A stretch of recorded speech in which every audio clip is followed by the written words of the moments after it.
It's a critical hit.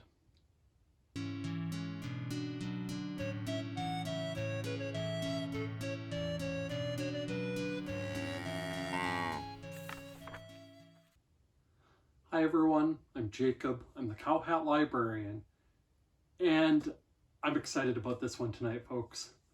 I stumbled onto this while I was browsing the local public library with my 5-year-old this weekend. I picked it up on a whim because it reminded me of a few other books I've read and discussed, either in passing or at length on my channel. And it is Roll for Initiative by Jaime Formato. And it was a good one.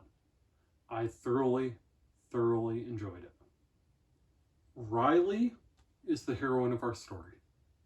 Her life has been turned upside down. She's living in a new place with her mom and her favorite person in the world, her dungeon master, her protector, her encourager of schoolwork. Her older brother Devin is gone. He's headed off to college way out in California, while Riley and her mom stay in Florida. To make things worse, it's the first day Riley's riding the bus at her new school, and she forgot to check what number bus she's on.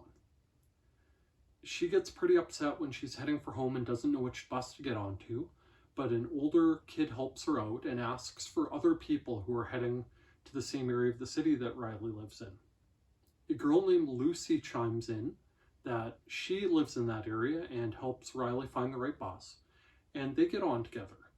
Now, Riley's happy for the help, obviously, but she's intimidated too, because Lucy seems way too cool to want to talk to her. So Riley sort of stays quiet and runs off as soon as she gets home, gets into her apartment, and avoids Lucy as much as she possibly can. Well, a couple days later, Lucy decides to follow her and bang on her door and demand that she talk with her. And so the two of them spark this unlikely friendship. And in the process of talking about things, Riley reveals to Lucy that she used to play Dungeons and Dragons with her brother Devin. And Lucy's fascinated by this. She can't wait to create her own character. And so with Riley's help, she does. And they declare that it is the character's birthday because it has just been created. And so Riley's uncle provides birthday cupcakes and candles to celebrate. And the girls start playing and talking about Dungeons and Dragons. Well, in the course of things, 2 other girls they know at school end up joining their party. And the 4 of them start having regular Dungeons and Dragons games in the laundry room of Riley's apartment building. She does laundry for her mom and her, and she and her friends play Dungeons and Dragons while the whole thing's happening. While she's doing this, she's trying to keep in touch with Devin while he's off at school, but she's having a hard time with it. He doesn't have much time. He's trying to impress Dr. Duncan, an amazing professor at his school, and he's working on his programming and doesn't have much time to look over her stuff. But he does agree to take a look at the Dungeons and Dragons campaign she's planned out for her friends. So over the course of things, Riley leads them all through the campaign, and they defeat a young red dragon, something that Devin had never let her do because dragons were far too powerful. And instead of worrying about that, Riley leveled down the dragon so her friends could defeat it. And they all had a lot of fun. In the aftermath, though, Riley hears back from her brother Devin that he'd read her campaign and said, well, it was a lot like the ones he created at first, the junk campaigns, that really didn't pay much attention to the story and the rules and the proper progression for Dungeons and Dragons characters. Now, understandably, Riley is bummed. She's disappointed. Her hero, her favorite person in this world, has dismissed her campaign as junk. And it makes it so she can't develop her next campaign. Well, Devin offers to step in and help by dungeon mastering for her and her friends remotely from California. And so Riley takes the laptop down to the laundry room and She and her friends play in an adventure run by Devon, but he's kind of a jerk. He's a by-the-book dungeon master who doesn't have much patience with people rolling enthusiastically and sending their dice off the table, or casting spells frivolously, at least as far as he considers it, or getting actual good treasure instead of limited junk that first level players get according to the player's handbook. And it's no fun. Riley's friends are mad. They're upset because he'd taken all the fun out of it. Riley's trying to defend her brother and gets frustrated with her friends. And it ends up in a bit of a kerfuffle. Well, fortunately, she and her friends patch it up. And when they get back to playing, Lucy takes a turn as dungeon master. And they continue having fun with their game and enjoying it just for the sake of playing. Anyways, things progress. Riley helps her friends out in small ways. She and her mom convince one of the other players, Jen's mom, that she should be allowed to continue to play Dungeons and Dragons with the group, as long as they also work some study time into things in the laundry room. And things are going quite well until something very surprising happens. Thanksgiving comes. Riley's mom is forced to work, and so she improvises a Friendsgiving with her friends where they'll play Dungeons and Dragons and they'll bring food over and it'll be a good day. And it is. And then out of nowhere, her brother Devon appears, and he's come home to visit.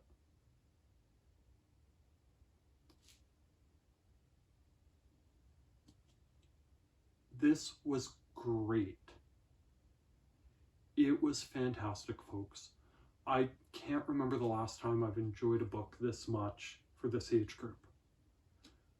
Every character in here is three-dimensional and well written. The problems they face are very real, and they're not neatly wrapped up by the end. Riley has a great relationship with her brother that's complex and realistic, and seeing her internal struggle between her hero worship for her brother and her protector and wanting to have fun with her friends and growing to realize how he does things is at odds with how she's been enjoying doing things. It's great. It's not the typical fare I would expect for a coming of age novel, but in a very real sense, I would put this as a younger coming of age novel. Riley's friends are all very real, and the issues they have going on with their families are fairly well fleshed out for a book like this. And the character of Devon was phenomenal.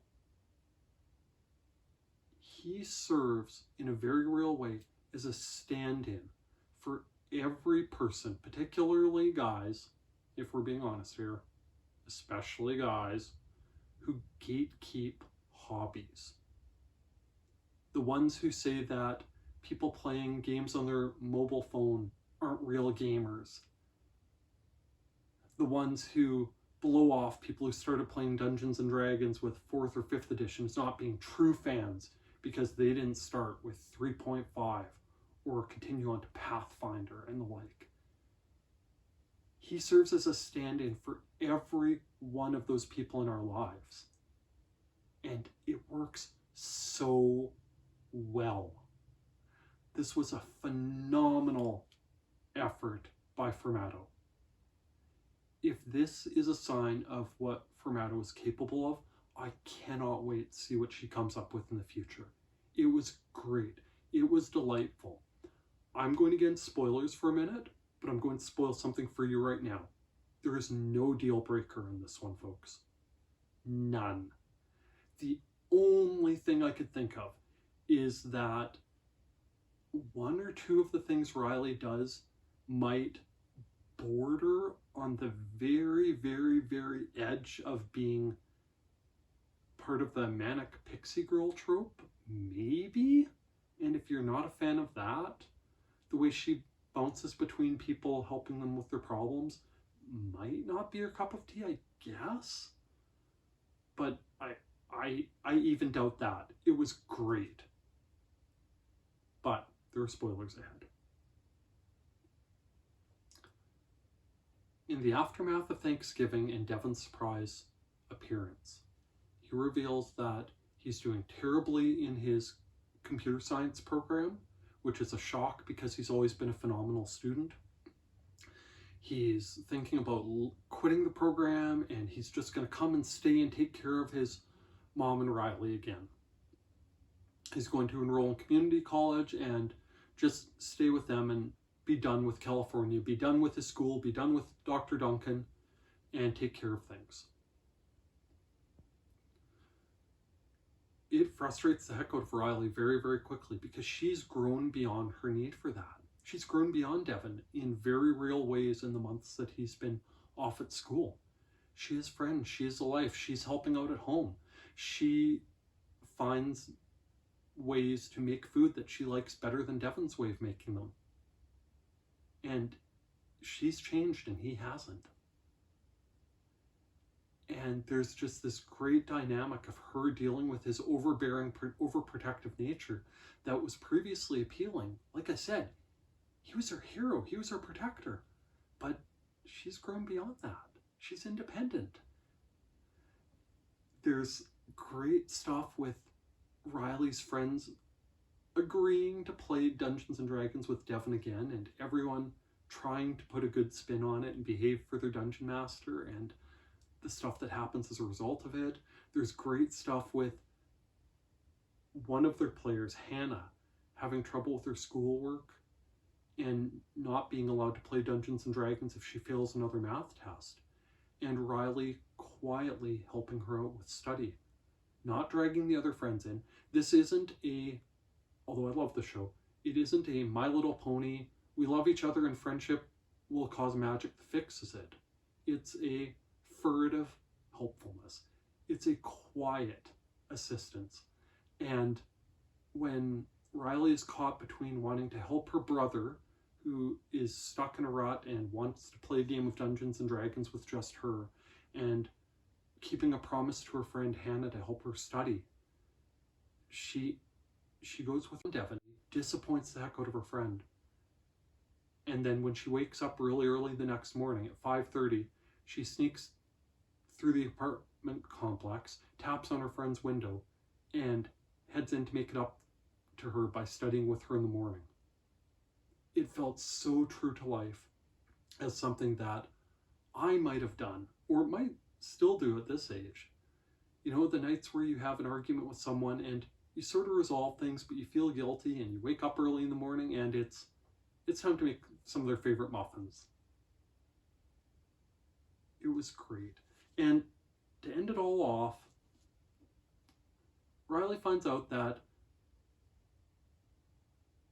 Devon's big problem in California was that his teacher blew off his game design as too derivative of Lord of the Rings.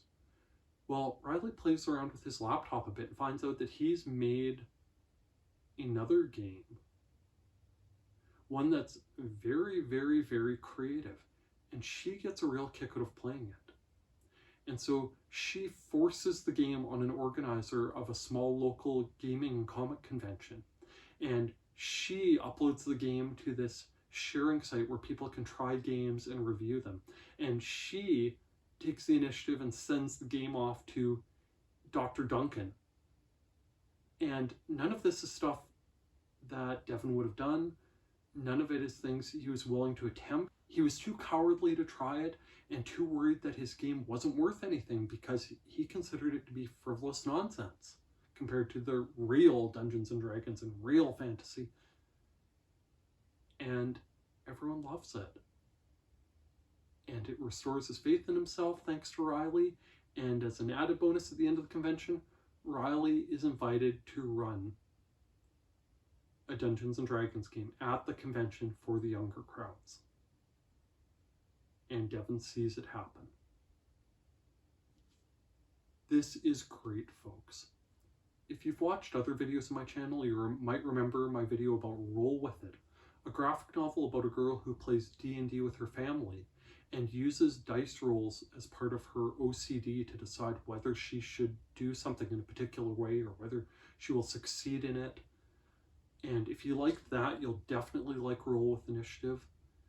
If you like the series of Sunny books by Jennifer and Matthew Holm, particularly Sunny Rolls the Dice, I think you'll get a lot out of this. There's starting to be more of these type of good stories about girls getting into games and gaming in ways that have traditionally been gate-kept in a really lousy way by guys. And this is another entry in that sort of sub-series. It's phenomenal. Go borrow it for the young gamers in your life. Go borrow it for the young would-be Dungeons & Dragons players in your life and share it with them. It's wonderful, and Jaime Formato, you created a fan here. I can't wait to see what you do next. Speaking of what you should do next, though, if, like me, you use and appreciate the services offered by your local public library, why not take just 1 minute and let the powers that be know exactly that? Tell your mayor, tell your council member, tell your MLA or MP. Tell them that you value and support local public libraries. We're at a time where some public libraries are having trouble finding sustainable funding to allow them to keep improving the services and materials and programs that we all appreciate so much. And a few good words in the right ears might make a world of difference. And if by some chance you are a library staff member, don't forget, watching my videos counts as professional development time. With that, thank you for listening to me gush about this wonderful book. By all means, please like, please subscribe, and please check back to see what else I have to talk about from the Cowhat Library. Thank you. Bye now.